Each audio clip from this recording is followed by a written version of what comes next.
Hey friends, welcome to But What If You Did, the podcast where we share the empowering, encouraging stories from millennials thriving in the messy transitional seasons of life. I'm your host, Allison, and I'm a millennial on a mission to show you what's possible when you stop playing it safe and lean into those uncomfortable growth seasons in life. These conversations are literal proof that you too can go from surviving to thriving. It's about building what I call your mindset toolkit and taking action even when it feels hard. And well, on that note, time is our most valuable resource. So grab some coffee and let's get to today's conversation. Hey friends, welcome back to another episode of But What If You Did?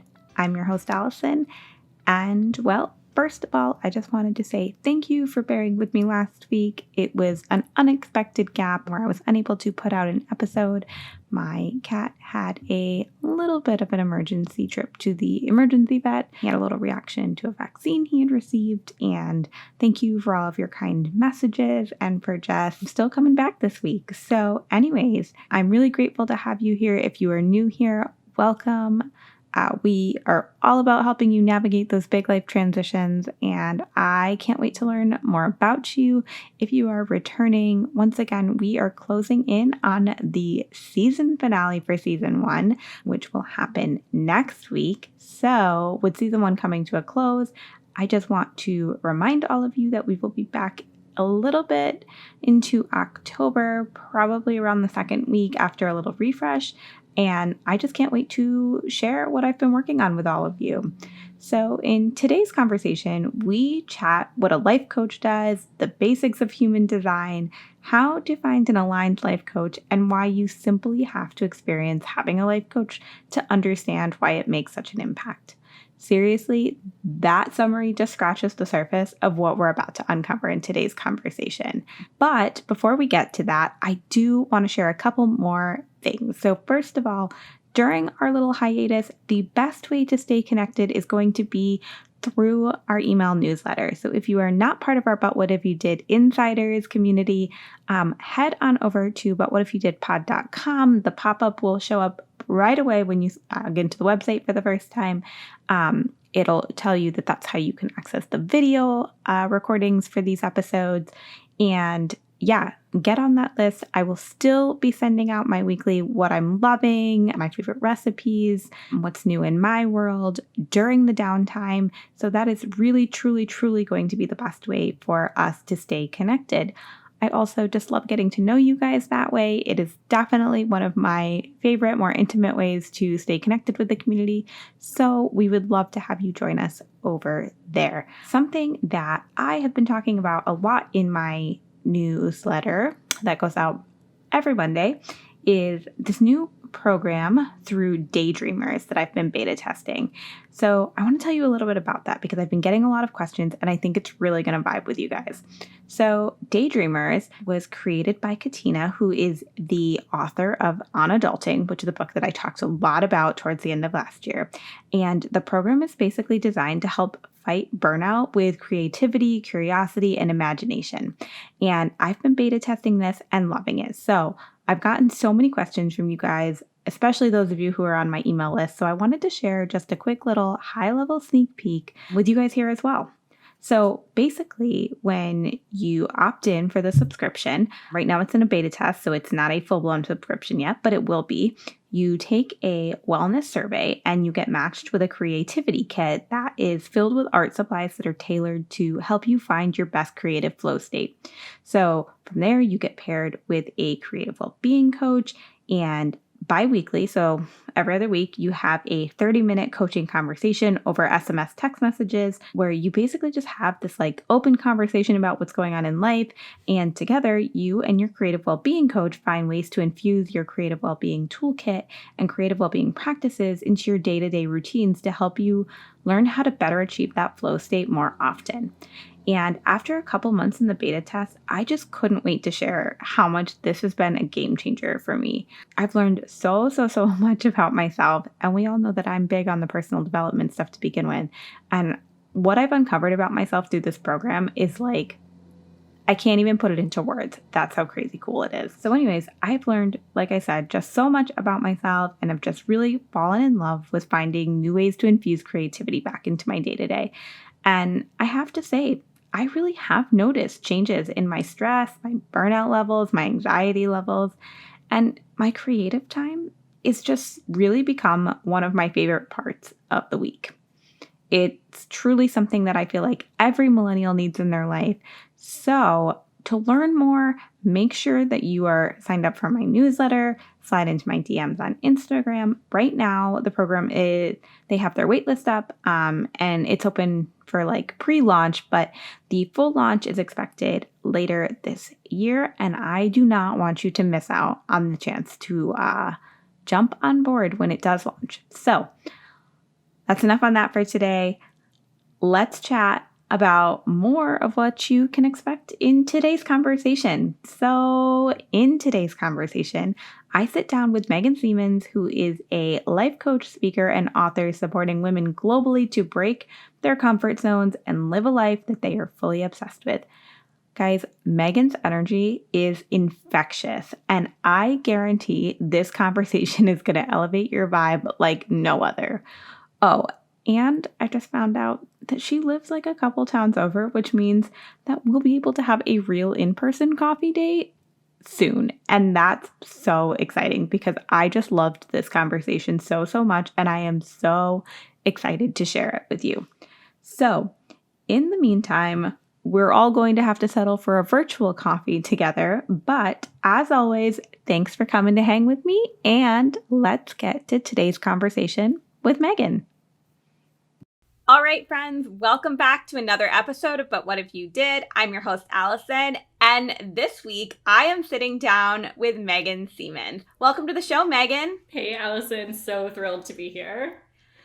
Well, on this podcast, we are all about chatting with millennials that have maybe gone from struggling to thriving through some really big transitional seasons in life. So something that my listeners have been asking a lot about is human design. And while I know that that's part of your specialty, there's a lot more to your story than just human design. So why don't you tell my listeners a little bit about your story? Yeah, for sure. So as Allison touched on, I am a human design expert, but I'm also a certified life coach, which was the first business, and then human design came into it all. So I know the struggling millennial story because I have myself been there. I was working my way through university, just feeling so lost, so confused. I actually changed my major in college 7 times because I just had no idea where I fit. I didn't feel like I belonged anywhere, and I had a lot of self-worth issues that were playing into it as well, where I would start a major and then I would go, well, I'm not good enough to get a career there. And so then I would switch it, and then I would try that one, and then I would play the same story again, and then I would switch it again. And I love the title of your podcast so much because really where my story started was a but what if you did kind of moment. So I was like sitting on my couch one night, home all alone, and I was going through this I was in my 5th year of university at this point. I was going through this whole what am I going to do with my life? What is happening? Why does everyone else seem to have it all together? And what am I missing? And all of a sudden I was just like, but what if I tried something else? But what if I went a different route? And I started to plan these other what ifs, which ultimately led me to coaching. I mean, we can make a long story long here, but I ended up graduating with a degree. I went to my guidance counselor and I was like, look, what's going to get me out the fastest? Help me out. I want to finish. Yep. I've been here for 5 years. I want to finish. What's going to get me there? And so we settled on interpersonal communications, which I basically get paid to talk. So I guess I'm using it. Maybe not in a super traditional sense. I love that. But from there, graduated. I remember walking across my graduation stage thinking, this is a new chapter. This is only just starting. I started my first business, which was a jewelry company. And I'm really making the long story long here for real. I really just started making these moves out of my comfort zone, and people started noticing. People started saying, how are you doing that? How are you doing things like pressing live on a Facebook? I could never do that on a Facebook video. I could never do that. How are you doing that? And I realized the more people were asking me these things, it wasn't so much about the strategy. It was about those stories behind the scenes. It was about the, what if I press live and it doesn't work? What if someone so-and-so sees from way back when in grade school and they make fun of me and they think I'm crazy? And as I was starting to realize these patterns, I randomly, in air quotes, if you're listening to the audio form of this, I randomly stumbled across a life coach, and that began my journey in becoming a certified coach. I learned everything I could from her, went to a life coaching school, and here we are as a coach. There's so much I love about that. First of all, I love that you had 7 different majors that you changed your path on. I think especially we're seeing a lot right now in the last year with COVID that so many people are like, well, I want to change the direction I'm going, but I need to go back to school. And A, I don't necessarily think that's the case. But B, I think it just goes to show that like you could have done 7 different majors in college and still feel like you're in that same place that you are now and not have been through all of that, right? So I think sometimes we like to tell ourselves these stories, which it sounds like you also had times where you were telling yourself these stories that kind of keep us in that stuck mentality.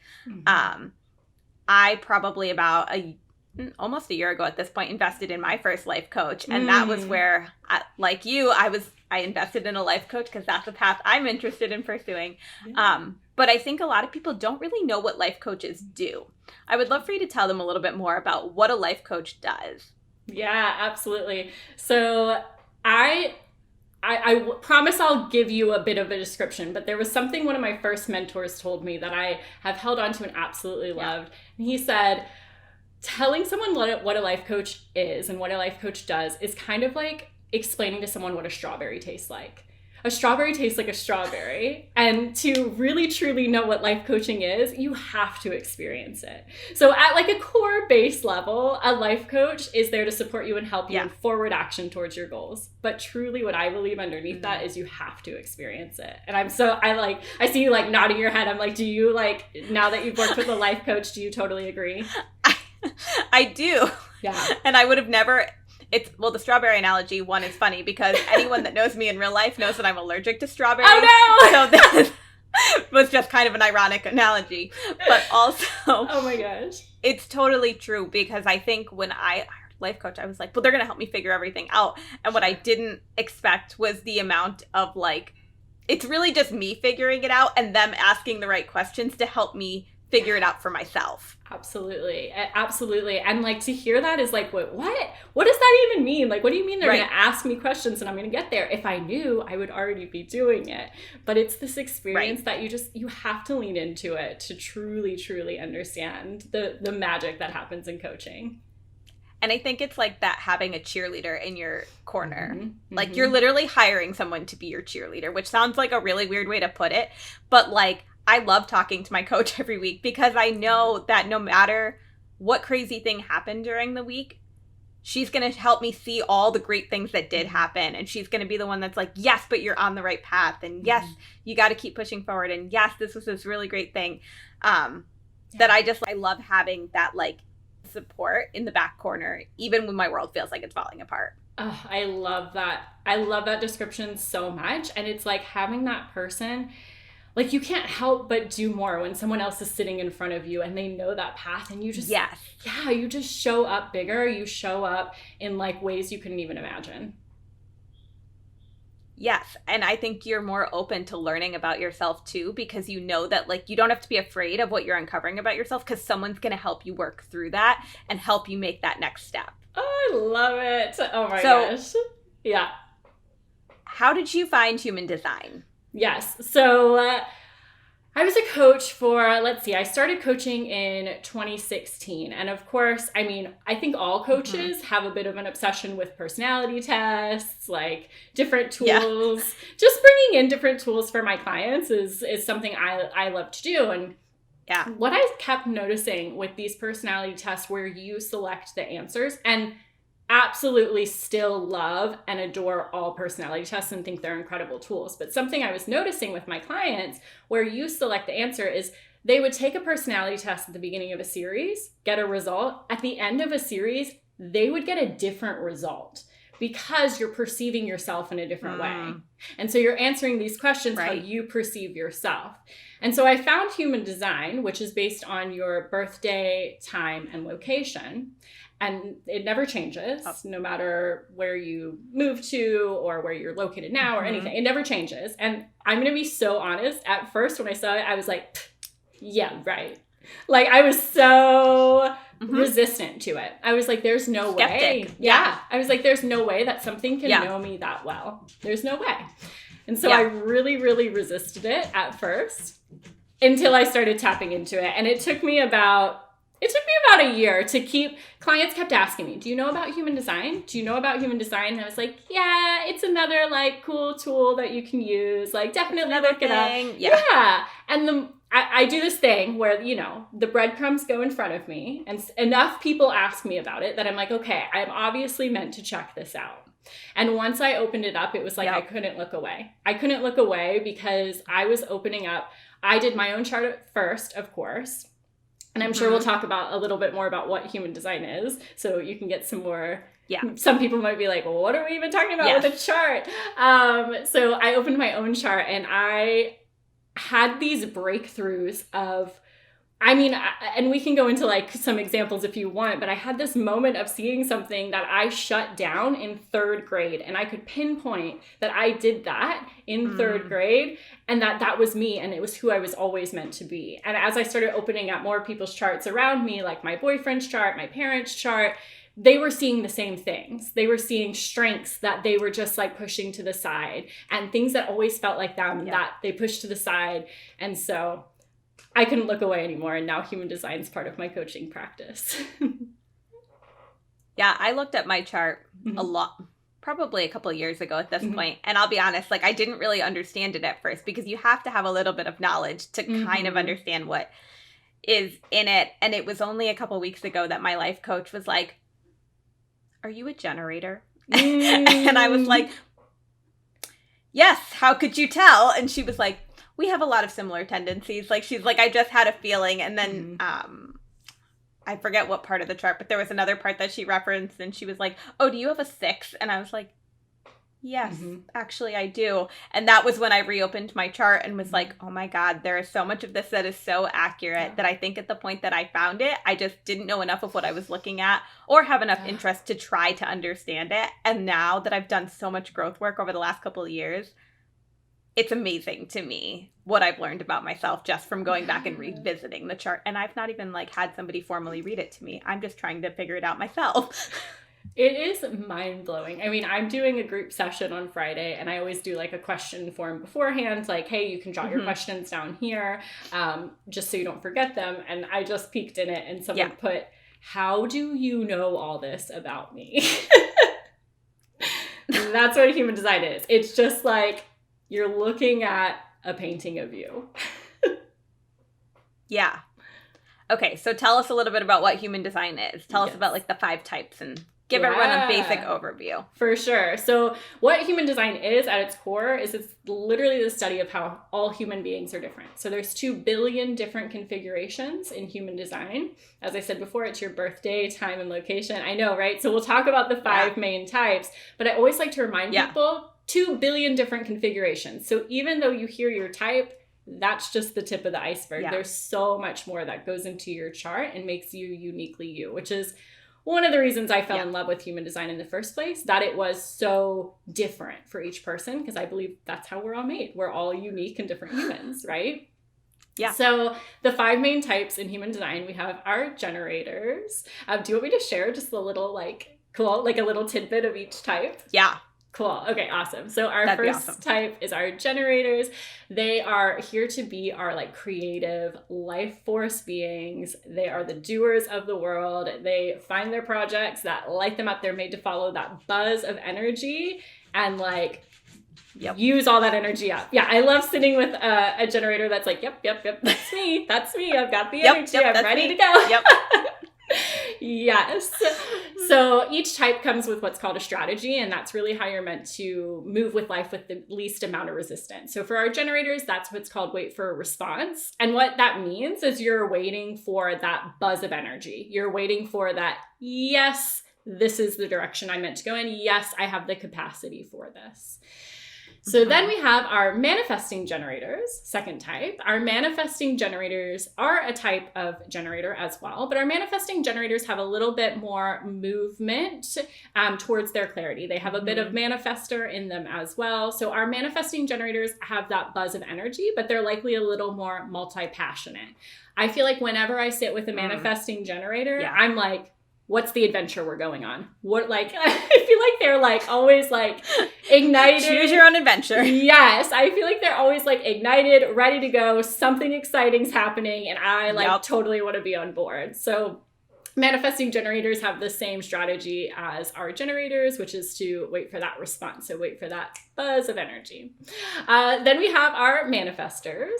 So our manifestors are our only human design type that are really made to initiate and not wait for that response, or we'll hear about the other types in a second, but all the other types have this kind of subtle art of waiting before they just initiate and do. But our manifestors are our initiators. They're here to go, they're here to move, they are here to make a massive impact in big ways, in ways, whatever that means to them.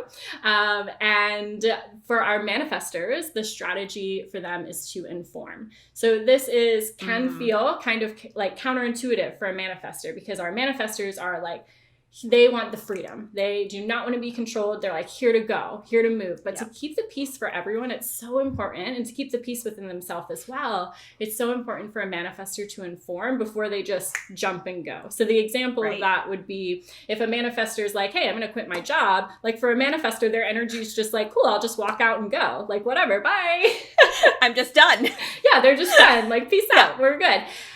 But if they can take that step back and truly inform all the people that need to be informed, it's going to bring not only the collective peace, but it's going to bring themselves peace as well as they're moving forward in whatever their next steps are. So then next we have our projectors. So our projectors are here to be our guides. They're here to like deeply understand. Like our projectors, I always joke, are those people that like they know you before you've even like had a full-on conversation. Our projectors really just, they get deeply in whatever it is that they are meant to follow in their life. For our projectors, their strategy is to wait for the invitation. So our projectors are waiting to be recognized for those gifts that they're deeply diving into. So I'm a projector, and when I first heard that, I was like, that sounds horrible. I was like, I do not want to sit around and wait for invitations. I do not want to sit around and wait for people to recognize me. But when I really tapped into it and really started to look at, and this is like the beauty and magic of human design, coming back into that alignment with yourself, starting to look at examples of when I have done that in my life versus when I haven't done that in my life, I started to realize how much more peace I actually have when I am waiting for that invitation, when I am waiting for that recognition of what I'm here to do, what I'm here to deeply dive into. And so that's what it means to wait for the invitation. And I always like to tell my projectors, first person to recognize you is yourself. So really recognizing what gifts you're good at and deeply diving into those. Yeah. And our fifth and final type are beautiful reflectors, who make up only 1% of the population. So they are our unicorn type. Our reflectors are yes, I know, very small percentage. I love all my reflectors I get to sit with. They are so beautiful and open and flexible. Reflectors are here to show us all the health of the community. They're literally reflecting back what they're witnessing within a community, what they're witnessing within their own collective. For a reflector, their strategy is more slow-paced. It's traditionally called wait for the lunar cycle. I've also heard, so that's waiting for the full moon cycle over 28 days. I've also heard it called, and I really love, wait for the answers to reveal themselves to you. So they're waiting, they're moving through a process slowly and finding what's right for them. So those are our 5 types. Oh my God, that was such a great overview. I love that. Amazing.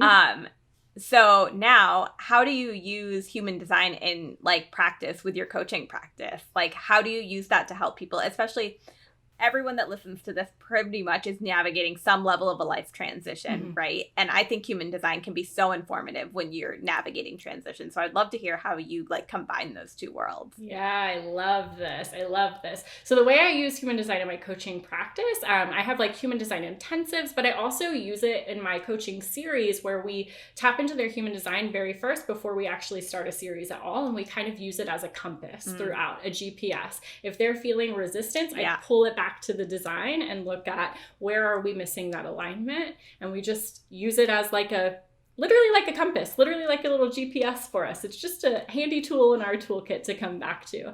And I think that's exactly why it's so beneficial in transition as well. And it's funny you mentioned that because I feel like I so often hear like, if someone comes to me for a human design intensive, they're like, I have no idea why I want this, but I'm just feeling like pulled to it. I'm feeling nudged to it. And then after the session, it's always something about, I was in a transition between this career and this career, and you have no idea how much this helped me. Or, I was in a transition in my relationship and this brought me so much peace.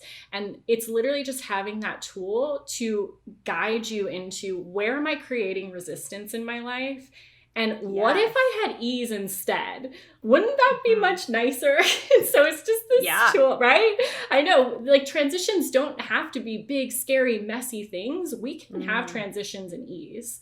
And so human design is really just a tool in your toolkit to just have a scan through. And I always say human design is not made to be a label. It's not made to put you in another box.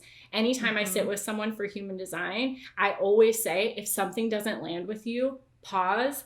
Let's reframe it in a way that where it feels really good for you. Yeah. So I love that. Don't put you in a box. Yeah. That's something that like, I think I've struggled with transition, is feeling like I've been put in a box for so long and trying to get out of that box. And so I love that that's a way that you kind of described it, as it doesn't put you in a box. Because I think, like you said, with so many personality tests and different things out there, we do unintentionally often put ourselves in a box and say, well, this is a label that describes me. And I think that this is completely opposite of that. This kind of gives you permission to go explore new things in a way. Yeah, explore new things in a way that feels really good. And that is like, in my opinion, the best way to live life, and how we should all be living life, in a way that just feels really good. We only get to do this life thing one time. So why not do it in a bunch of joy and ease?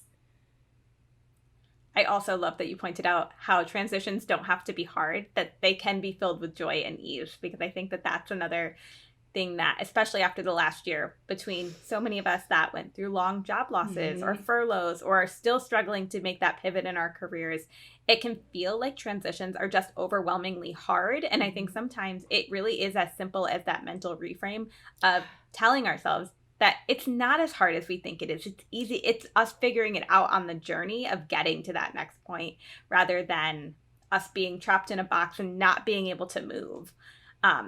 I was talking about it on my last episode. I had a friend that put up a Facebook post that was like, what's holding you back from getting where you want to get in life? And it literally turned into the best millennial case study I think I could have accidentally stumbled across on Facebook. But so many people, it was, I'm holding myself back. It's money, it's time, it's resources. And I just don't feel like any of those are really valid things that are holding us back. Those are things that we're telling ourselves are holding us back. And there are so many tools out there. And human design is just a really unique tool that can help you move forward in periods of transition. Yeah, I love that so much. And I want to say, like, it's not about like bypassing the mess or the overwhelm or the fear or whatever is coming up. I was just having this conversation. Yeah, I was just having this conversation earlier today, or someone was like, how can I get over this fear?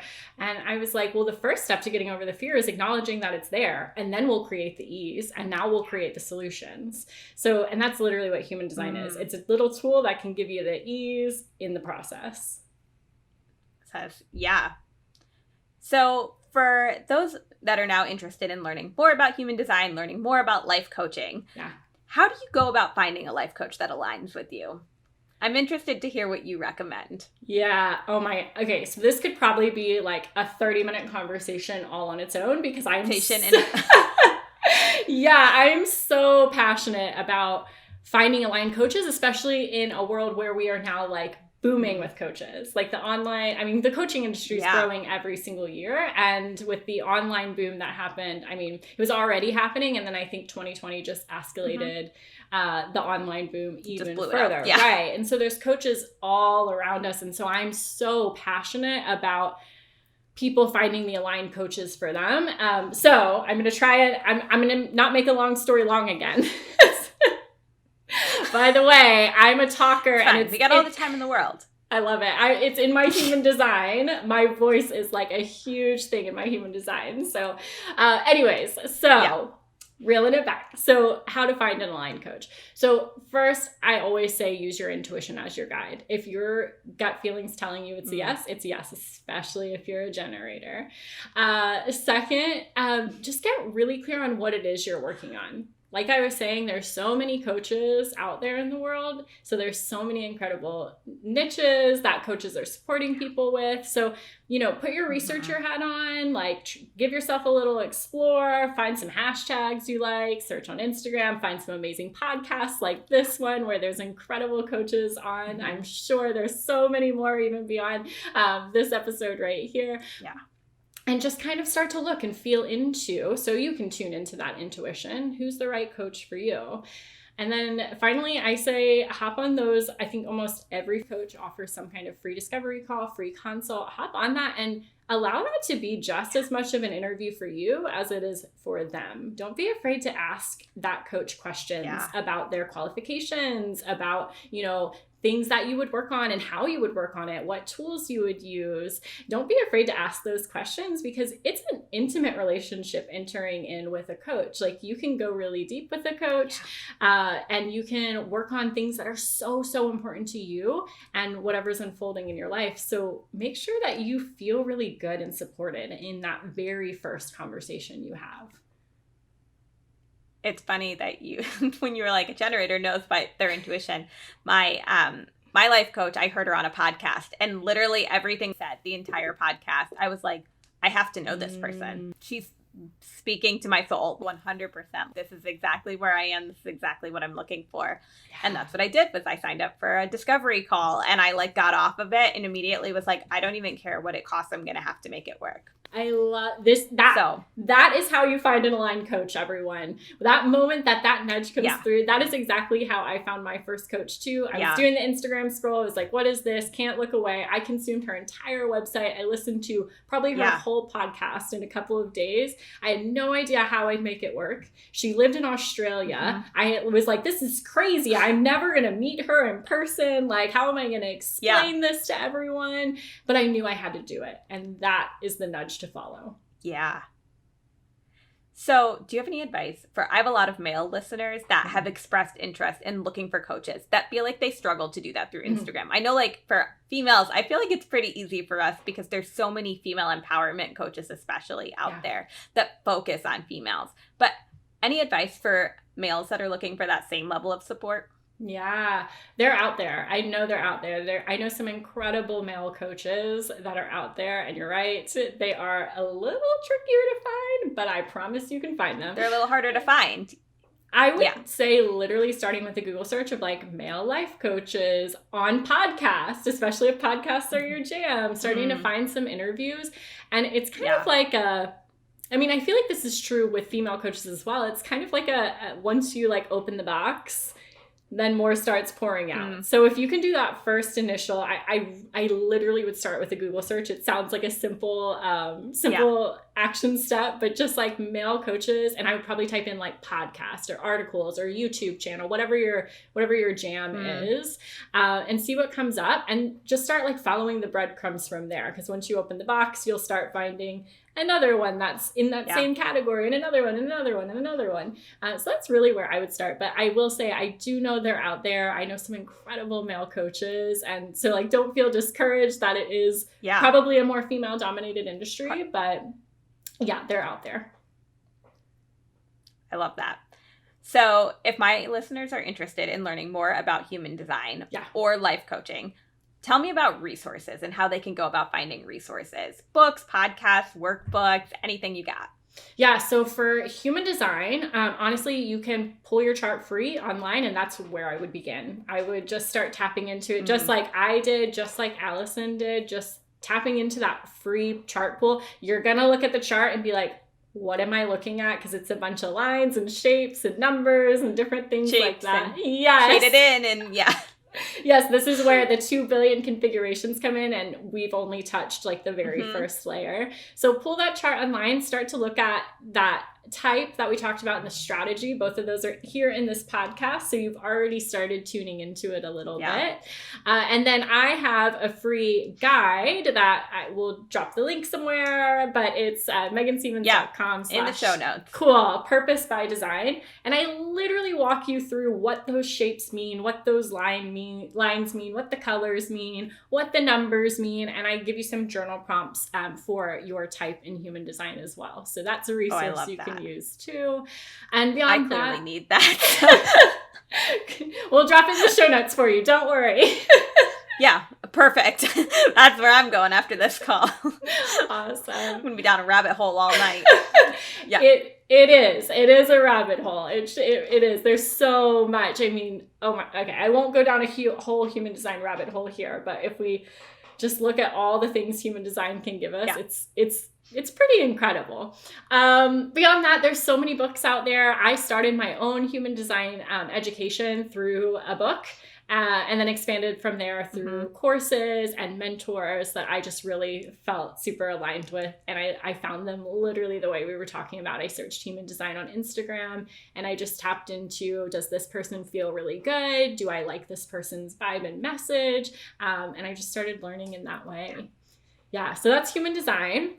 And then life coaching. I mean, pretty similar route here. So just, finding those people that you feel super aligned with, listening to the podcasts, getting to know them a little bit deeper. If it feels like that nudge is there, booking the call with them and truly experiencing what the strawberry tastes like, or in Allison's case, I don't know, what are we not allergic to? The blueberry. All right, the blueberry. All right. We'll call it the blueberry.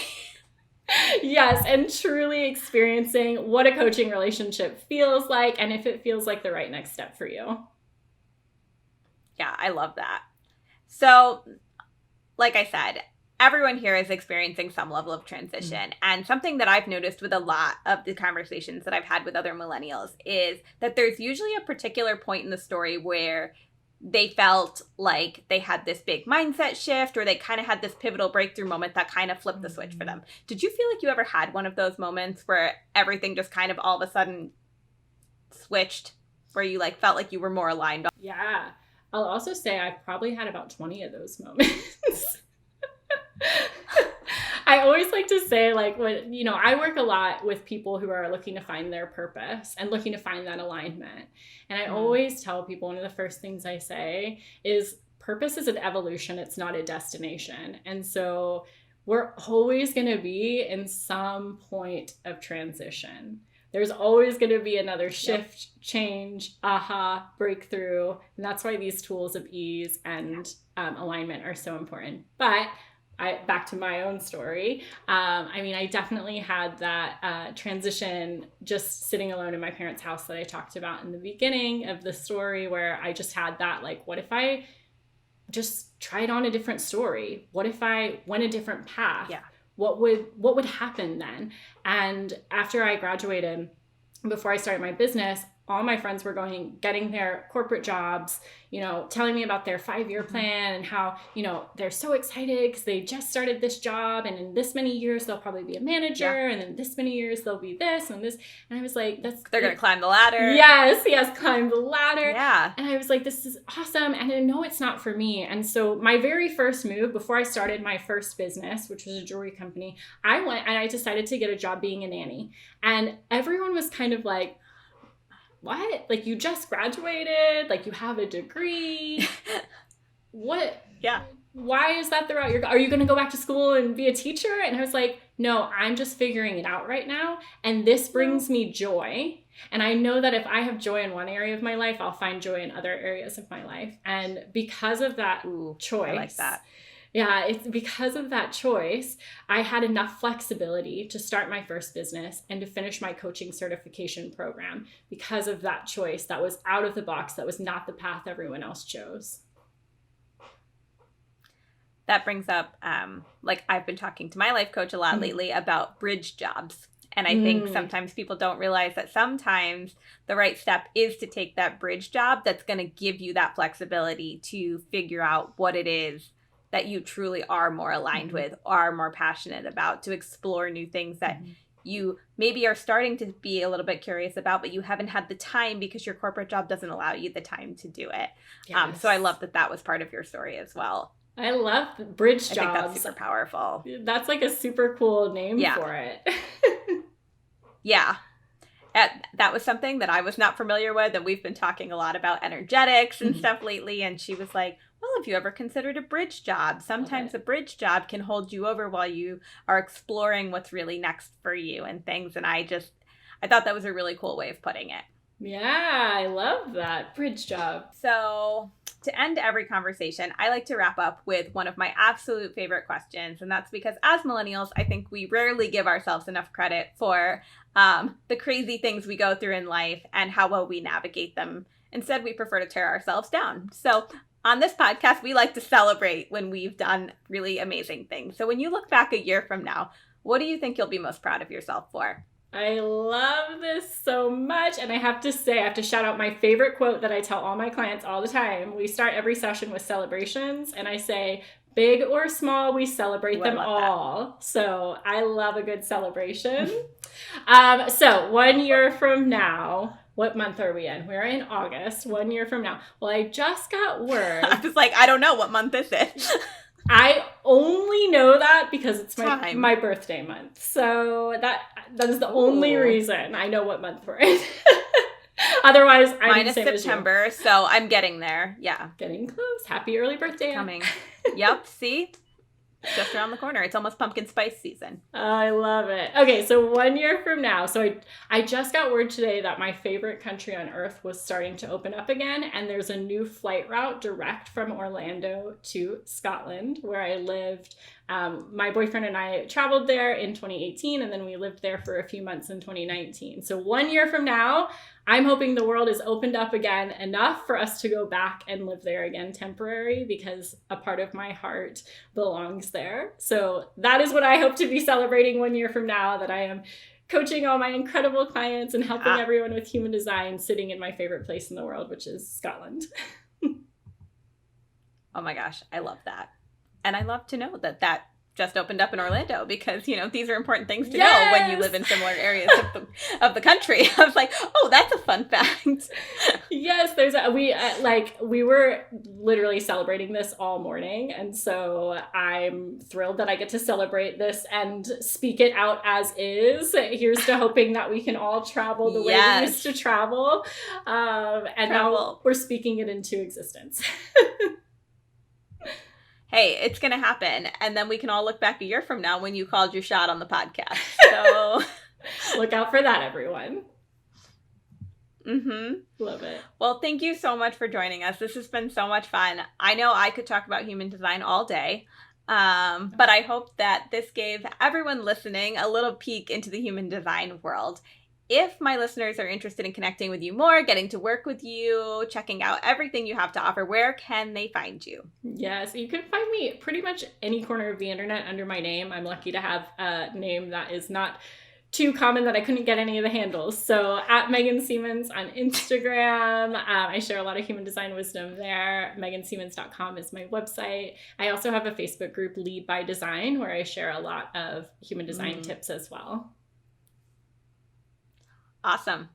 Well, I will link all of that in the show notes. And until next week, friends, this has been so much fun. I will see you right back here, same time next week. Bye, everyone. Just wanted to say a quick thank you for coming to hang with me for a bit today. If today's conversation vibed with you, I would so appreciate if you took a few seconds to subscribe, rate, and review. This really helps to get the podcast into the hands of new listeners. For show notes and links to all resources discussed in today's conversation, head on over to butwhatifyoudidpod.com/listen now. Remember, friends, it's truly on us to inspire the next generation of changemakers. So I'll leave you with a little food for thought. It's one thing to change our world. It's another to change the future.